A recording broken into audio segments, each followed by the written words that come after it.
का टॉपिक हमारा रहेगा कि आयुष काउंसलिंग ख़त्म हो चुकी है, सेंट्रल वाली भी स्टेट वाली भी। तो काफ़ी स्टूडेंट के सवाल थे कि हमारा जो 50,000 का हमने सिक्योरिटी मनी पे किया है, सिक्योरिटी मनी के रूप में, धरोहर राशि के रूप में, वो हमारा वापस कब तक आएगा और किसके अकाउंट में आएगा।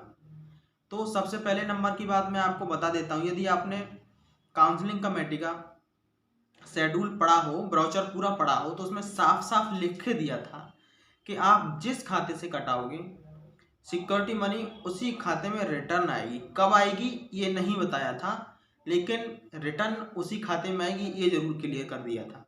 तो आप सबसे मेरा कहूँगा यही कि आपने जिस खाते से कटाई थी उसी खाते में वापस आएगा। एक स्टूडेंट का कमेंट आया था कि मैं अपनी सिक्योरिटी मनी एटीएम कार्ड से कटाया था और मेरा एटीएम कार्ड अभी 2-4 दिन में या 1 महीने में एक्सपायर हो जाएगा, तो फिर मेरा क्या होगा। तो एटीएम से कटाए थे, एक्सपायर हो जाएगा, कोई इशू नहीं है। जिस अकाउंट से कटाए थे उसी अकाउंट में रिटर्न आएगी, उनका डाउट खत्म होता है। और यदि आप साइबर कैफे वाले से कटाए हो उसी के में रिटर्न आएगी। किसी कॉलेज ने आपकी काउंसलिंग की है तो उसी के खाते से में रिटर्न आएगी, या किसी काउंसलर ने आपकी काउंसलिंग की है, सिक्योरिटी मनी कटाई है, तो उसी के खाते में वापस आएगी। यदि आपने खुद अपने से खाते से कटाई है या फिर अपने किसी परिवार के मेंबर से कटाई है तो उसके खाते में रिटर्न आएगी।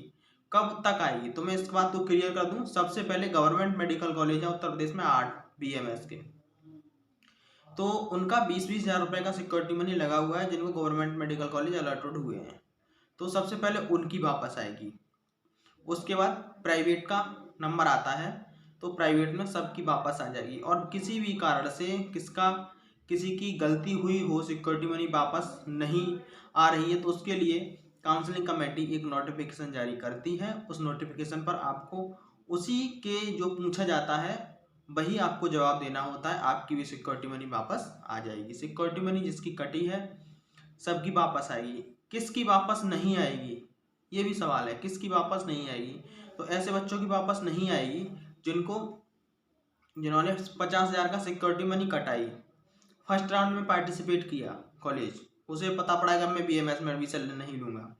सेकंड राउंड में कोई पार्टिसिपेट नहीं किया, किसी भी कॉलेज को चॉइस फिलिंग नहीं किया, तो उसकी वापस नहीं आएगी, क्योंकि वो अंतिम राउंड तक उसे चॉइस फिलिंग करना था, तब सीट नहीं मिलती तो सिक्योरिटी मनी वापस आती। क्योंकि सीधा सीधा उसमें ब्रोचर में लिख के देता था कि मॉपअप राउंड तक जाना है। मॉपअप राउंड के बाद भी 2 राउंड हुए थे, स्पेशल राउंड 2 राउंड हुए, तो उनमें भी पार्टिसिपेट करना था। और जो बच्चा उनमें पार्टिसिपेट किया है और उसे सीट अलॉट नहीं हुई है तो उसकी सिक्योरिटी मनी कन्फर्म वापस आएगी। और जो बच्चा अंतिम राउंड की काउंसलिंग तक चॉइस फिलिंग नहीं किया है और वो 1 या 2 या 3 2 राउंड में ही ख़त्म हो गया है, उसे सीट नहीं मिली है और वो सोचता है कि मेरा वापस आ जाए सिक्योरिटी मनी, नहीं आएगी। जब बच्चों की स्टार्ट हो जाएगी उसके बाद नहीं आएगी, तो फिर ऐसे बच्चों के लिए मैं एक अलग से भी वीडियो बनाऊंगा।